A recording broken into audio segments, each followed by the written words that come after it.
Thought Leaders in Conversation virtual event series. I'm your host, Sam Singh with Lumina Communications. We are a B2B technology agency and supporting clients across 3 practice groups: infrastructure, enterprise software and services, and cybersecurity in the US market. The topic of cybersecurity has been dominating the headlines, and in the wake of this ongoing pandemic did not help very much now, did it? Cyber criminals and nation state attackers will continue to make every organization and everyone their playground, as you've all seen and experienced. But today's discussion, as one of the security practice group that we represent in communications, is really about the future of cybersecurity, what we've learned this year and what we're going to expect in 2021, or the trends to prepare for. We're joined today by our esteemed panel of security experts: Chris Roberts, CISO researcher, hacker, and devil's advocate; Christina Willem, senior security intelligence engineer with Lookout; Brandon Hoffman, CISO and head of security strategy here at NetEnrich. And to lead our discussion today, our moderator, Lindsay O'Donnell, senior editor for ThreatPost. Lindsay, please take it away. Thanks for the intro, Sam. Thank you for all the attendees for joining today. I'm looking forward to a great discussion with our expert panelists on the top security trends that we've seen in 2020 and also what to look out for in the new year going into 2021. So I think we should start by addressing the elephant in the room. It's been an insane year with the COVID-19 pandemic and what that has meant, not just for security for enterprises, but also for key vertical markets like healthcare and retail and more, and how this has really shaped the top security trends in 2020. So just to start off, Brandon, do you want to lead us off in talking a little bit about kind of how this really has kind of shaped those top security trends and what you've seen from your standpoint? Yeah, I mean, I think that, I don't know how much so necessarily the pandemic has made a significant impact in security trends. I mean, I think that things that were already on the trending just continued on the rise, right? Ransomware, because it's so easy and so lucrative, of course. The fact that people are remote and not protected by some of the enterprise technology does lower the barrier for some of that. So I think that feeds into the trend. I think that there's been, previously there's been focus by adversaries and cyber criminals on remote technology, but it has been less of a focus because I think there's been less of an opportunity presented to them, and now that focus is back. So we've seen proof of concept code for exploits, for vulnerabilities in remote technologies that were probably left to the wayside, maybe passed up, and now they're, over this year we saw some big emergence in them. But I think one of the big things that is challenging for us on the defender side is that there's a distribution of the defenders. So previously everybody could get into a war room, they could do the triage, they could do the digital forensics that they need to do together. And now they have to collaborate over all the collaboration technology that we have. And I think that presents a unique challenge in its own right. Mm-hmm. Right. Chris and Christina, do you have anything to add to that? Any viewpoints from your own standpoint? Go for it, Christina. Yeah, I mean, from a mobile malware perspective, which is primarily what I'm working on all the time, what's kind of interesting is that we do see a lot of new malware samples that are specifically focused on COVID-19 information or disinformation, really trying to monopolize on people's fears, especially at the beginning of the pandemic. A lot more phishing attempts to get people to actually download those malware samples. And that's kind of been the majority of what we've seen of how COVID-19 has affected things in our industry. Some weird stuff on the dark web as well, people trying to sell like certified working vaccines for 15,000 US, like weird stuff like that. But from what we've seen, it's really just trying to monopolize on people's fear of this virus, especially before we really knew much about it. I think I'll add on to that from both what Brandon and Christina said. To me, it's accelerated things. We've had lots of conversations in industry, and we've always gone in over the last couple of years and said, hey, here's what you should be doing, need to be doing, want to be doing to protect your users, to look after them, to educate them. And all of a sudden, beginning of the year, everybody was scattered to the four winds. The adversaries took advantage of it. The criminals have definitely taken advantage of it. And the companies have had to go, hang on, we need to put a lot of stuff on hold and accelerate our education programs, accelerate our awareness programs, and realize that we've been telling them for years there is no such thing as a perimeter. Well, now they've had to realize it because their perimeter is in everybody's damn home. So companies have had to figure out how to protect at that level much more effectively and much faster. Right, that's a really good point. And I know from my perspective, at least, a lot of the stories that we've been writing about too have been related to that, but then also, to remote work and how a lot of enterprises that are shifting to go fully remote that hadn't done that before at all, how they've been affected as well. So I think that's another kind of topic there. Now, beyond the pandemic, how have you seen cybersecurity continue to evolve this past year? Do you feel like companies are investing adequately in security? Are there any investments that organizations should consider making going forward? Now that I've just chewed my way through my biscotti, I'll hit the investment.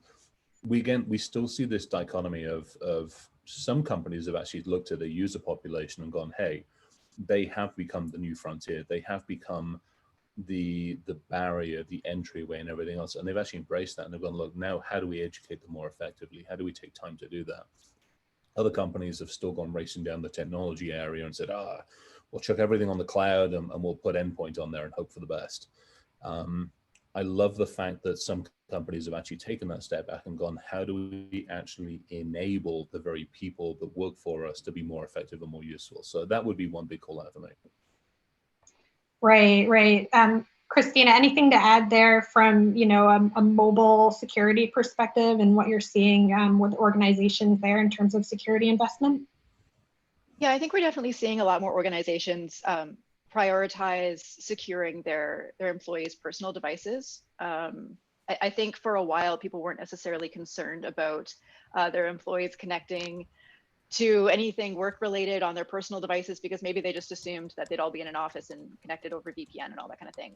But now we're seeing a lot more organizations say, oh, okay, so we have these people working from home using personal devices that we don't really have any way to ensure the safety of. And so they're starting to get products like Lookout and antivirus products on mobile devices to make sure that people aren't downloading things they shouldn't that could jeopardize the enterprise system. Right. And Brandon, anything to add there? Yeah, I mean, I think, it's interesting, Chris brings up the dichotomy and, we always see this with the customers where people say, okay, we want to invest in cybersecurity, we want to spend more money and this year, as he notes, it's accelerated that.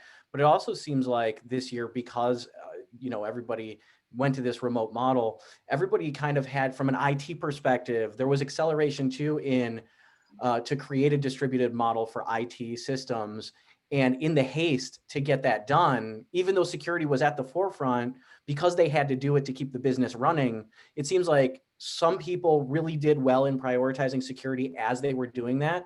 But some businesses were in such a crunch to create this remote model to keep their business running that, they didn't have time to include security in that in those considerations. So, they remain at odds with each other. And even though there's this heightened awareness of security from a need, the rush to support the business and keep the lights on still in certain cases has left security, to the wayside. And I'm hoping that now that we're towards the end of this year, that people are now starting to do some retrospectives and say, all right, we didn't do it with security. Let's now put the security back in, even though doing it as an afterthought is not ideal. Hopefully they're doing it now. Right, that's a really good point for sure. Yeah, if you don't mind me adding on to that, healthcare, perfect example of that. Early days of the pandemic, there was the HIPAA side of the world, which was like, look, we know we have these regulations and these want to do, needs to do, have to do's, but you can put some of them aside because we have to share data, which was fantastic until you fast forward to now and you realize how much that's hurting so many organizations because they did let their guard down. They consolidated, they shared, and they did it, to Brandon's point, without all of the necessary security considerations. And you see how much, the COVID-19 organizations are getting hit. Healthcare is getting its ass handed to it, let's be perfectly honest. And we're suffering because of it. Right. I think healthcare is a really good example too, especially this past year. There's been so many, resource issues, budgetary issues, and you find security kind of slipping between the cracks there. Because of that, cyber criminals are really honing in on that vertical, and it's not a good space right now. So kind of piggybacking off of Brandon's point there in terms of remote work. So as the workforce has moved to a more remote format, cybersecurity risks are obviously increasing. How are you seeing organizations adjusting to this or not? What should we expect as we move into 2021? Is this going to continue to be a big issue? Do you think that organizations will get better at dealing with this type of remote work format? What are you guys seeing there? Brendan, maybe if you want. Yeah, I mean, I guess I'll start. I mean, I don't, as much as everybody says, oh, the trend, this is the new normal. I think we're all hoping that that's not necessarily the case, but I think we have to accept that a lot of people are going to remain remote for a long time forward. And I think that what's happening now, from my observation, is that organizations are getting better at how to service remote employees. But I don't know necessarily that the security posture has enhanced significantly, meaning I don't think they've really fully figured out, okay, it's great we have endpoint technology, and yeah, we've changed from VPN to something more secure, but really, what is it that we really need to do to create more security? So Chris was talking before about people chucking things in the cloud and whatever, and that's great, and you're putting the onus on the vendor. But have you federated identity? I mean, this is a foundational thing. If you're going to have remote, even if you're not, but let's just say, more importantly, in a remote world, you have to federate identity, because that is how everybody's going to get around in the systems. And so I feel like everybody's scrambling for some new technology, some new tool, but really it's a time to, and I hate to say this because I sound like an old man, which is fine, but going back to making sure all the foundations of security are done. Are you patching? Are you federating identity? Have you classified your assets? Do you understand your applications and who should access them? This is even more critical now than ever before. All right, I'm going to add to that one because you're freaking right on the spot on that one. Perfect example. I gave a talk fairly recently. I did some research on statistics. We have, in the last 2 years alone, created 90% of the data that we have, in ad infinitum. And I remember 2 years ago going, in the last 5 years, we've created 90%. Well, apparently we keep creating more and more of this damn stuff, and we have no freaking clue what to do with this. We chuck it up in the cloud and hope for the best. Or, to the stuff that we're dealing, to Christina's stuff. I mean, we've thrown it on billions of mobile devices and just done this for the most part and hope for the best. So that to me is the huge part. It's like, okay, to your thing, it's like, okay, I only need certain people to get to certain things at certain times. How do I effectively manage that? Because we've got IAM and PAM and this and that and the other, and it's all doing that. We haven't simplified the very environments that we're wanting people to actually implement and use effectively enough. Yeah, I feel like scramble was the perfect description there. I feel like this happens so fast, and there are so many organizations that I think, as you said, Brandon, have basically put off security as something they'll deal with because it's not always consumer facing. And so it's easy to kind of say, oh, we'll deal with that after we get like the features done that we promised so-and-so. And I think we're seeing a lot of organizations now say, oh, okay, so I guess we have to focus a bit more on that, but this is all happening so fast. What do I do?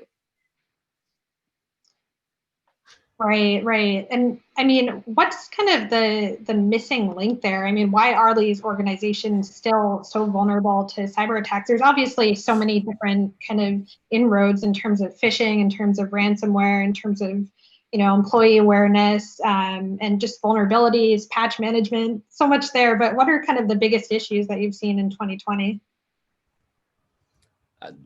Let's do the easy one, accountability. Let's just really nail this one. It's accountability. To all the previous points, it comes down to us on the security side being much more accountable for what we're doing. In no two ways about it. And I saw the Lumina Communications, question from the marketing people on the call.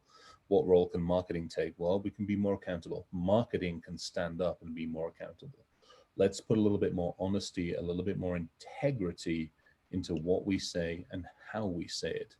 Let's stop promising that we can fix everything, because we can't. Let's stop telling companies that we can protect you 100%, because we sure as hell can't. Let's be honest, we're here to reduce the risks. So for me, I think we need to go back to businesses in a much more simple, plain, easy, business-focused language and go, look, we're here. We know we've not been prioritized. Yeah, you got to keep the lights on in the business, especially today. But let me help you understand how we can integrate effectively, how we can do things to help reduce some of those risks. We haven't been good at doing that. And, marketing can definitely help with that sometimes.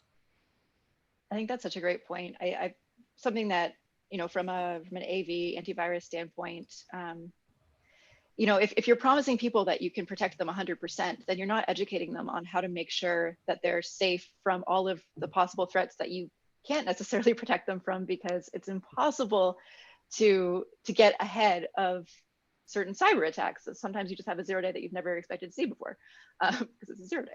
And I think if we're telling people we can protect them 100%, then we're not basically equipping them with the knowledge they need to make sure that they're not susceptible to those threats that we, inevitably can't protect them from. And that's not really fair. Right. Yeah, you know what's interesting? Oh, I'm sorry, Lindsay. I didn't know. I don't know I should. I just have, and this is taking it into a different vein, so you can tell me to shut up. But, it's interesting to me because we've all been saying in security for 20 plus years, there is no 100%, right? We all say that, which is true. And we need to be true. We need to be honest up front about it. And I think the challenge that comes from that, the side problem related to that, is that the business continues to treat security as basically an insurance policy, meaning we're going to invest the minimum into security just to cover our ass. And so that's from the business side, that's part of the problem, right? It's not an insurance policy, right? Yeah, you only get value if you stop a breach, or if you get a breach, then you know what the value. That's garbage, right? So the problem is, they recognize that there's no 100%, so they treat it like a security policy. But on the other side, the security practitioners, we all haven't done really a great job of mapping the business value of security. We always talk about, mean time to resolution, how many breaches did we stop? If I'm a CEO, why do I care? Does that help me build trust with my customer, with my employees? What are the business things that security helps drive? If those two could come together, I think we could get some meaningful investment and thought leadership, buy-in, and really have security play a more meaningful role in the business. And I think that's how we have to become more effective is through that mechanism. Yeah, I think I'll add on to that one as well. The technology chase that we've been doing. So to your point, they've invested the minimum, but then the question is what the hell have we done with that money? Have we actually taken that money and invested it appropriately? If somebody says, hey, you got a budget of X, are we going to RSA and getting wowed by all the latest crap that's being thrown at us? Or are we taking that step back and going, okay, what's our greatest asset? Well, users and data. How do I effectively educate one and reduce risk on the other? And what can I do? I mean, it's, antivirus, perfect example. Everybody's like, oh, we can use AV. You take a step back and you go, that thing at best is 3, maybe 5% effective. So now what do I do I got to have endpoint. Well, that's freaking antivirus with a bit of extra marketing on it. Let's be perfectly honest. And then you take a step back and go, everything that we've built today has still been building these perimeters and still been building these walls, excuse me, which are no good. What do we actually do to understand what's inside? How will you know that the 6'3" hairy hacker is creeping around your environment? We don't do anything about that. We're really good at putting all this perimeter stuff up and everything looks good with some really cool badges and expensive cool badges on it. But we're not good at actually taking the step back and going, I'm going to get breached, end of discussion. I mean, let's face it, the elephant in the room has been one of the biggest security providers in our industry, which got its ass handed to it. To their credit, they put their hand up and said, we got our ass handed, here's how, here's what, here's why. But that should be a wake-up call for everybody going, if they can get their ass handed to them, so can we. And what do we do about it? How do we know somebody's creeping around on the inside? What are we going to do about it when we find out? Yeah, I mean, exactly. And again, not to sound like a stodgy old man, right? But everybody talks about risk-based approach, right? But how many people are doing it? I mean, really doing it. And right? How many people are really doing it? You know, you have to categorize your things. You have your threats, you have your exposures, right? You have to understand that. And then the next two important things are business continuity and response process. If you don't have that, because it's going to happen. If you don't have that, whatever. So to me, again, it goes back to an approach. This is the approach thing. You know, so, okay, let's take this. You're a business owner. So, you know, let's say Christina's sitting there. She's the business owner. And I walk up to Christina and Christina's like, look, I need to get a pen test. Well, why? Well, because I got to put my tick in the box. That's the first problem. I got to put my tick in the box. Okay, quit this audit tick in the box shit. Actually do it the right way for the right reasons. Okay, so I walk up to Christina. I'm like, I'm going to penetrate you. What the fuck? I'm going to penetrate you with Kali, the goddess of death and destruction. Not only am I going to do that, I'm going to use pineapples and ponies to do this with. Christina's like, what in the hell's name is this bastard going to do? You know, she's sitting there writing HR letters against me at the moment, quite rightly so. But if I walked up to Christina and I said, hey, love the business you have, how about we sit down for half a day and have a discussion about risk? What do you care about? What does the business care about? How about we role play? How about we actually do Dungeons and Dragons for business? You know, let's get out the what if cards. Let's go, hey, Christina, you lost the laptop this morning over here. Or hey, Christina, your team lost the system over here. What would you do? What documentation do you have? Simple things. I don't have to break your shit. I don't have to be an adversary. I just have to sit down and talk with you and communicate more effectively. Right. And I mean, do you see that happening more in 2021? Like how are security teams and the rest of businesses continuing to evolve to kind of get to that place? Because I agree with you that this is something that is a big issue. I'm not seeing much of it. Let's just be honest. I'm not seeing as much of it as I want to see. And I think that's the big part of it.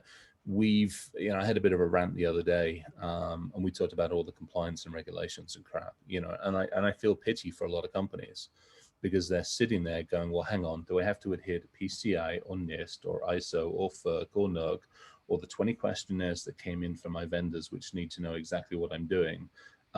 We don't have a good consolidated set of standards. We don't have a good consolidated set of questionnaires. NIST, quite honestly, has got one of the best sets out there.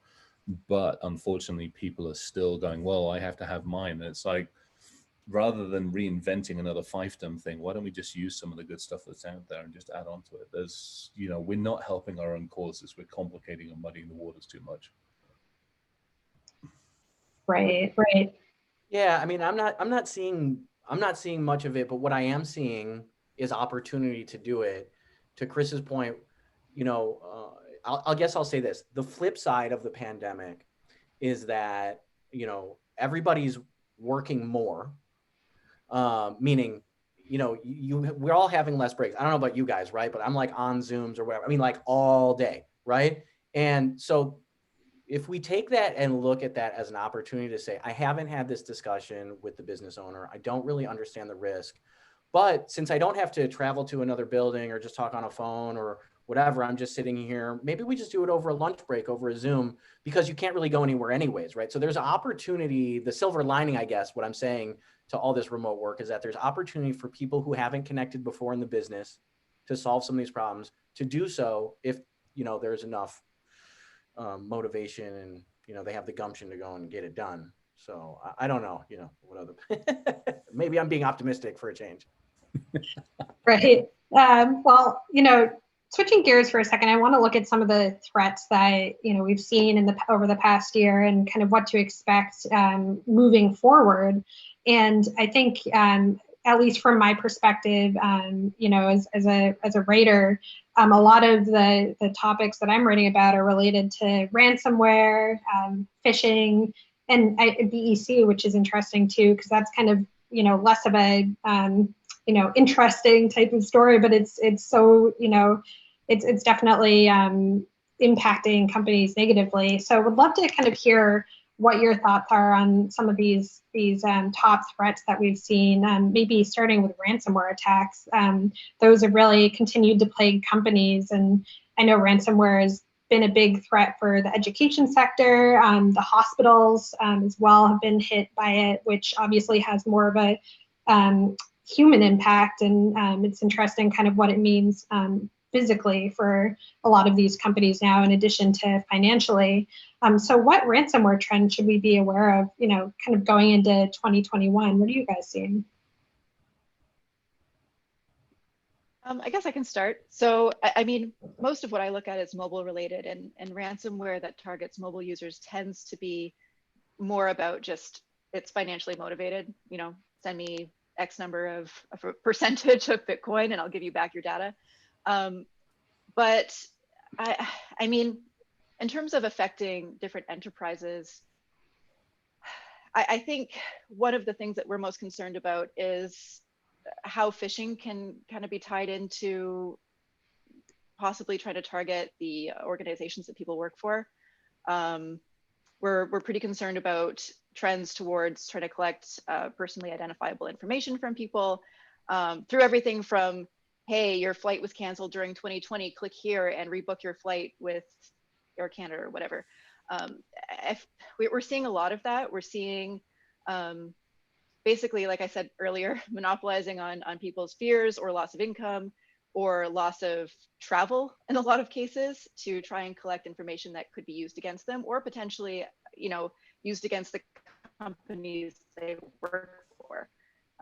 Ransomware is still a huge issue for actual corporations, that we tend to see that more on desktop, but there's nothing to say that the same actors who are now kind of coming up with these multi-platform campaigns, basically taking something that would primarily target, say, PC users or the kinds of software used in healthcare, now coming up with a mobile component. We've seen that for surveillance, where it's it's not impossible it would happen for ransomware too. Yeah, I mean, I agree with everything that Christina was saying. I think that the trend around BEC, ransomware, phishing is really because they're low effort, high value attacks, right? So, we've seen it, if you've been watching the cybercrime space or the adversaries, whatever you want to call it, for long enough, right? Started out with all these complex manual tooling, person had to do it. Now there's kits and script kiddies, and low-level criminals can just buy things. You can shunt your phishing through bulletproof hosting. You don't even have to secure your own MX records or anything, right? And so, they take advantage of the easiest things. As soon as you're in and you drop ransomware, right, they're screwed, and you can extort tons of money. It's low effort. Once you find the way in, which of course you can find in any of the marketplaces on the closed forums, right? Phishing, it takes minimal effort to write a phishing email, and then you can blast it everywhere by buying hosting from another cyber criminal, right? And then BEC exploits the number one weakness, which is humans, right? And so these are low capability, deployments. They're not complex to deploy technically, but they have a lot of payoff if they work out. And I think that's why we're seeing the trend in those. You don't see a lot of people talking about, oh, this adversary, he found a manual way in through weak SSH, and then he moved laterally, right? It's because you can commoditize the tooling for these types of techniques. And so everybody says, and then you have the media sensationalizing the threat actors and the breaches. And everybody said, the guys who are in these countries say, well, shit, if he can pay $100 to perform that attack, and I can get $10,000 every time I'm successful, and I'm just sitting in my apartment with nothing to do and no job prospects, rise in cybercrime. I mean, it seems like a pretty straight recipe to me. Sorry for the ramble.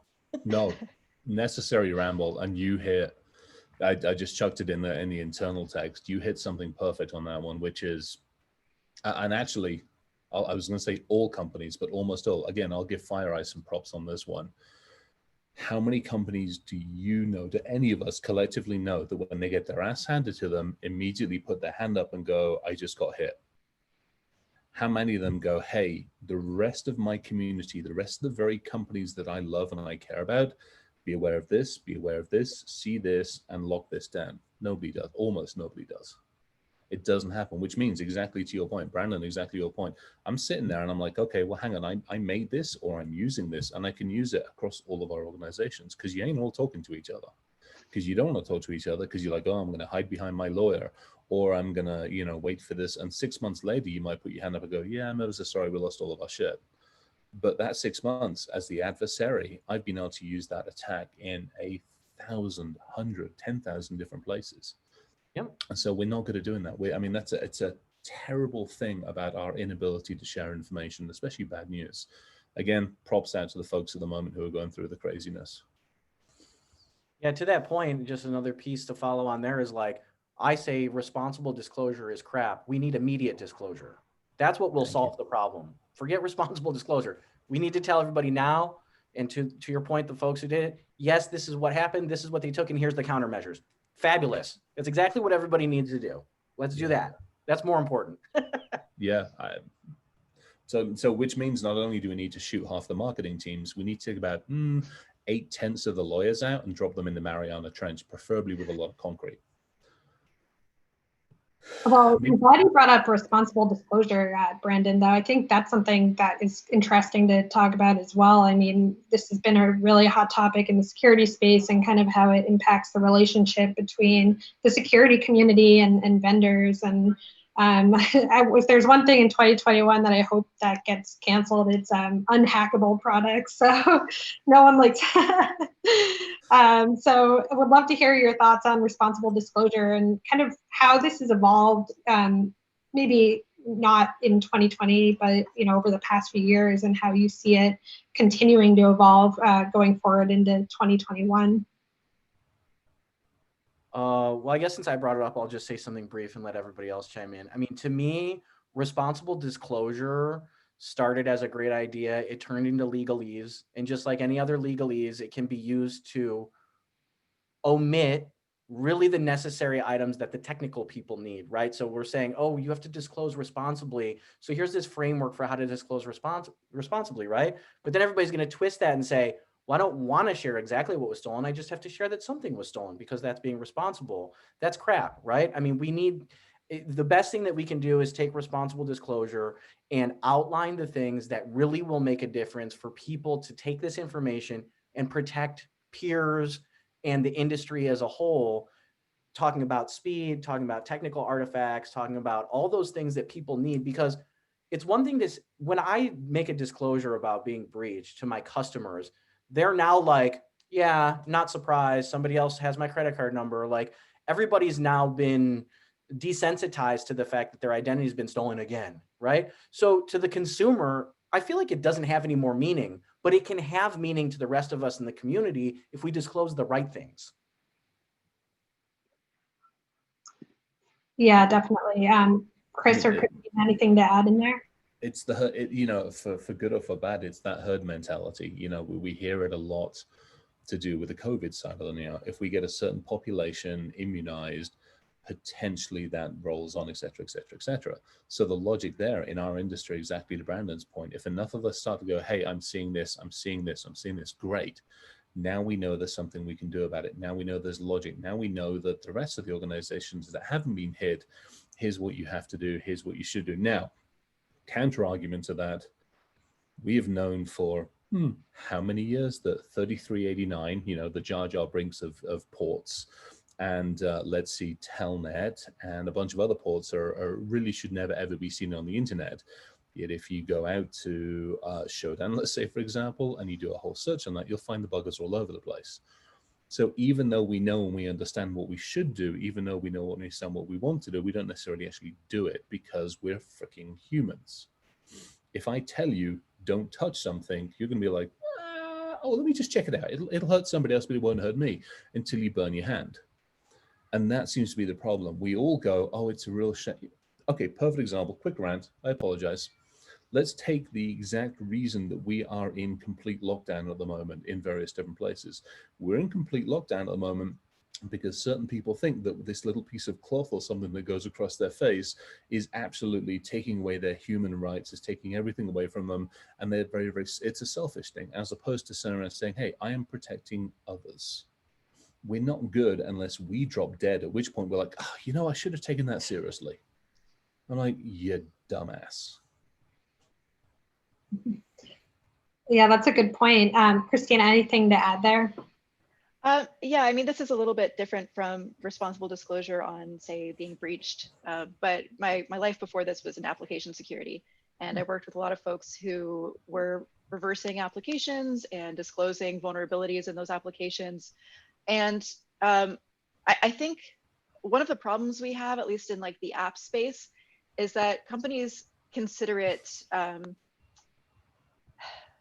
they see it as a weakness if you find a vulnerability with their application, rather than saying, hey, we actually have X number of ethical hackers trying to attack our project or our product and find vulnerabilities.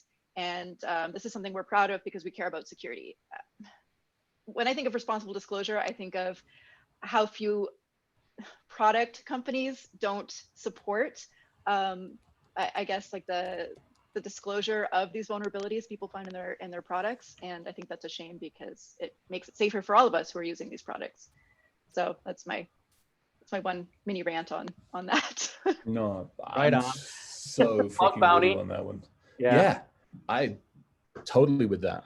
Part of my whiskey collection has been built because of bug bounties, and I do a lot of work with some of the .mil.gov stuff where they put up there, hey, come hack the Pentagon. Come, the Army's running one, starts 5 or 6 days time. Hack the Army, starts in 5 or 6 days time. It's a global one. It's like, come beat the crap out of us. We want to know. We want to understand. We want to learn. We want to do it in a collaborative way before some SOB breaks into our sorry ass, Right. because we just missed something. Again, it's humans. We're not good at putting our hand up and going, we failed. Learn from us. And so many organizations don't have the resources to have an entire security team. I mean, I think I read one time that for most companies, it's like 1 security engineer to 30 general developers of their product. Like that's insanity. So if you're not going to allow people from the outside to basically act as contractors for testing your security, then you're losing out on a bunch of resources that you wouldn't necessarily have to pay a salary for. Yeah. And again, back to this mentality, again, it's a human mentality. It's it'll happen to somebody else, it won't happen to me. I will argue, again, this is, a very male-centric human thing as well. If we want to go down that rabbit hole, I'm happy to. It's very much the male, oh, I'm invincible. No, your sorry ass is not. Let me show you the 10 different ways I'm going to take you down. We got to quit that shit somehow or other. Right, that is an important kind of mentality that companies have to continue to understand and learn how to adopt. And unfortunately, I think a lot of companies aren't there yet. So I want to shift gears real quick, just to start looking at what to expect for 2021 in the as it relates to different security threats and what we're seeing there. So I would love to kind of hear your thoughts on maybe one bold prediction that you have for 2021, whether it's about malware, new risks, new vulnerabilities, or just how companies are dealing with security in general. Maybe starting with you, Chris. All right, I'm gonna have some fun with this one.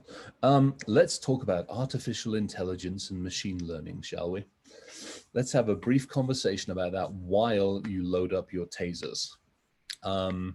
This is one of those things that we've seen more and more and more over the last couple of years creep more and more into this industry. Is everybody's starting to get onto the, oh, I've got AI and ML in my product, therefore it's invulnerable, it's invincible. Way too much of that. And I think my biggest call out on this one is we, again, the security practitioners, especially the slightly more sarcastic ones, we have got to do a better job of educating the clients, of educating people, and of helping them understand what questions to ask. Because in 99 times out of 100, what that company is selling you is either A, vaporware, or B, is nothing more than just extended expressions, which doesn't mean it's AI. So I think one of my boldest predictions is we have got to do a much better job of educating people about some of these coming trends and getting them to ask the more awkward questions. Yeah, I think that's really interesting to point out. I think, AI, 5G, like all of these kind of new technologies, obviously IoT isn't new, but it's something that everyone is kind of dealing with the security implications there. So I do think that's really important, and not just kind of how companies can implement these with a security perspective in mind, but also how attackers and adversaries are using these as well for their own advantage. So I think that's a really good point, Chris. Yeah. Brandon, anything to add? Yeah, I mean, from my perspective, I don't know if this is as much of a prediction as it is just kind of like I think that over 2021, something to consider, something that's super important, that's more important than it ever has been before, is attack surface, right? And the reason is that everybody knows intuitively that understanding their attack surface from an external perspective, forget from an adversary perspective, because you're never going to really look at it like an adversary does, what people say. But really understanding external view of your risk. What are the breach points? Where does somebody initialize an attack chain against you? Is even more important now than ever before, because actually we were crap at it when everything was consolidated inside our walls, right? And now you have stuff in all the cloud providers across different countries. You got people working from home. You really have no clue. Really, you don't. So you're not going to be able to tackle this with people, right? And if you're going to successfully reduce your risk in a meaningful way, you have to have an external view of how you are going to be attacked. If you even stand a chance, just a little bit of a chance. And on top of that, I think that threat intelligence services, and by that I mean not a stream of artifacts and IOCs, is going to be even more important. And the reason it is because real threat analysts, Christina's here, right? They're hard to find, they're hard to retain. And having somebody who can take real world information about attacks, adversary TTPs, technical artifacts, synthesize that down and contextualize it to what it means to you as a defender is a very, very narrow skill set. It's hard to find. And so I think we're going to see a little bit of a bloom in those services because you can't hire and retain all those people. We talk about cyber skills gap. There's a huge gap there, maybe bigger than anywhere else in security today from my perspective. So I think those are the two things that are going to be really important in 21. Great. Christina, anything that you're seeing from your perspective, whether it's mobile security related or otherwise? Yeah, I mean, I'll talk about mobile just because it's my wheelhouse. But I mean, one time I brought up phishing on a panel and someone was like, no one wants to talk about phishing. Phishing isn't sexy. And I guess it's not, but it's actually quite effective. So that's one of the things we expect to see a lot of, especially around as we see countries rolling out vaccinations and the possibility of actually having to demonstrate that you've been vaccinated or track any of, potential exposures. All of that is definitely going to become ammunition for people who are looking to take advantage of, especially consumers and those who are maybe not quite as computer savvy or internet savvy as those of us who are on the computer almost all the time. So we're expecting to see a lot of that, and we're already seeing it grow exponentially over the last year. So I think 2021 is going to continue that trend, unfortunately. Right. I think especially to your point about phishing, a lot of phishing scams and spear phishing scams run on emotion, and 2020 has definitely been an extremely emotional year for everyone. And so I think, it's, attackers are taking full advantage of that, and they're tapping into COVID-19, and really it's kind of evolved over time. Like in the beginning, it was kind of initial news of COVID-19, and then it kind of turned over to, relief funds and things like that. And now it's related to the vaccine. So you can really see kind of how that's evolved, and it's definitely been an eye-opening year for phishing. So kind of going full circle here, COVID obviously will continue to kind of dominate the headlines in 2021, especially with news of the vaccine and new national restrictions being used and things like that. How can we better protect ourselves in the year to come from different types of attacks that are related to COVID? Christina, maybe do you want to start off? Sure. I mean, I think education is so important. It's something that I'm pretty passionate about, not just with average consumers, but with engineers and people working within organizations. I think we can all be susceptible to some of the, I guess, more sophisticated attacks. And I think it's really important that a lot of organizations actually put time and effort and, I guess, money into educating their employees, especially since we're all kind of distributed right now. And it's, I think as Brandon said, we weren't necessarily great at security when we were within a perimeter, and now it's even harder. So I think education is really important there. Right. Brandon, anything to add there? You know, I don't have much to add. I think, you know, being a security person, it's easy to say this, but I really mean, you know, be skeptical, right? I mean, I think we need to be more critical than ever before of the information that we're getting and where we're getting it from, to do independent validation to the degree that it's possible. And to Christina's point, you know, there's a point where your employer can educate you, right? But there's also the onus on educating yourself, right? Just as an individual, I mean, around security, around the things that you as a layperson can do if you are a layperson, you know, not a security expert. And I think those are the most important things that somebody can do. You know, yeah, I don't have anything else around. I'll build on that one, and I'm actually going to defend, to Christina's point, the phishing campaigns. So I'm a, whatever you want to call me, VCSOE advisory person with the folks over at Wiser. I'm literally building out a whole bunch of, you know, basically templates. And I'm building out some advanced ones because they've done the basic ones. They've got some good ideas on those ones, but I'm building out some advanced templates for phishing and awareness. We're just doing a whole bunch of awareness stuff. I mean, we keep doing these things every couple of weeks. We put awareness training out there because it does come down to teaching people, but it's doing it effectively. And this, again, this is, do we take something in the spirit, or do we take it so we can put the checkbox in the audit on the assessment? To me, it's the spirit. I want to, every single week or every single month, just touch and say, hey, have you thought about this? What have you done about this? And it's one of those things where, you know, a minute or a minute and a half every single month, you sit down and watch a fun video or listen to something or have a little bit of fun and just do something, and do something that it's not just, don't click this work email. It's like, hey, look, here's how you look after your kids. Here's how you look after the dogs, the cats, and the chickens online. You know, don't sign this. Think before you click.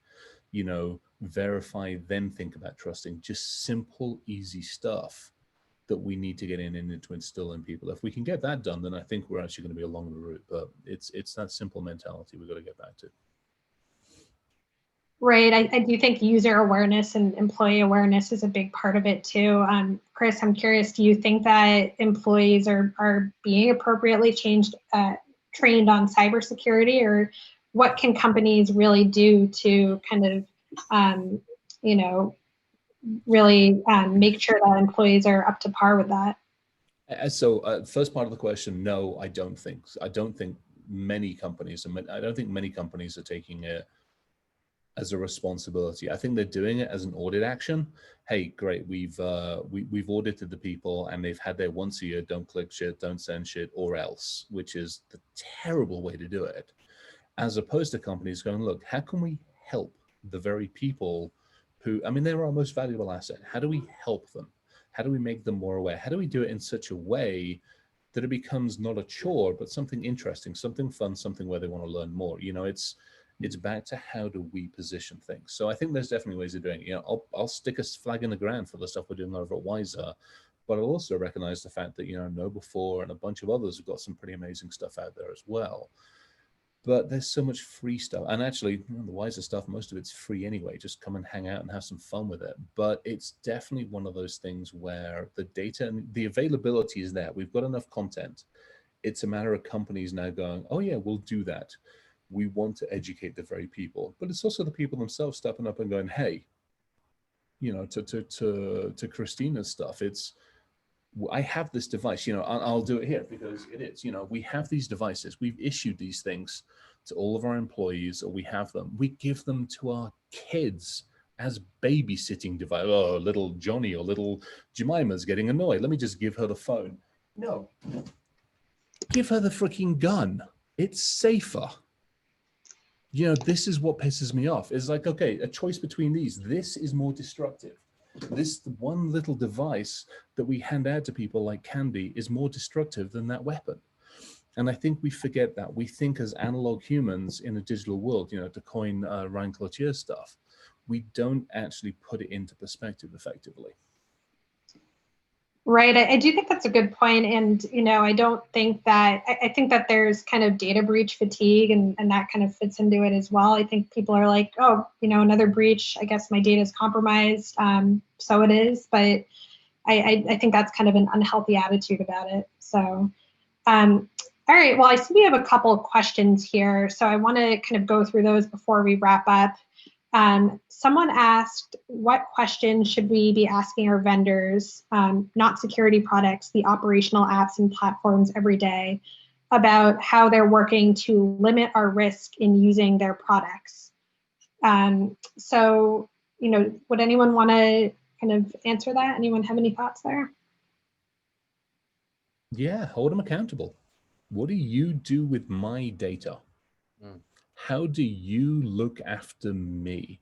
When I hand you my stuff, what do you do with it? You know, and NIST, again, I'll stick a flag in the ground for NIST. NIST has got some amazing questions to ask people.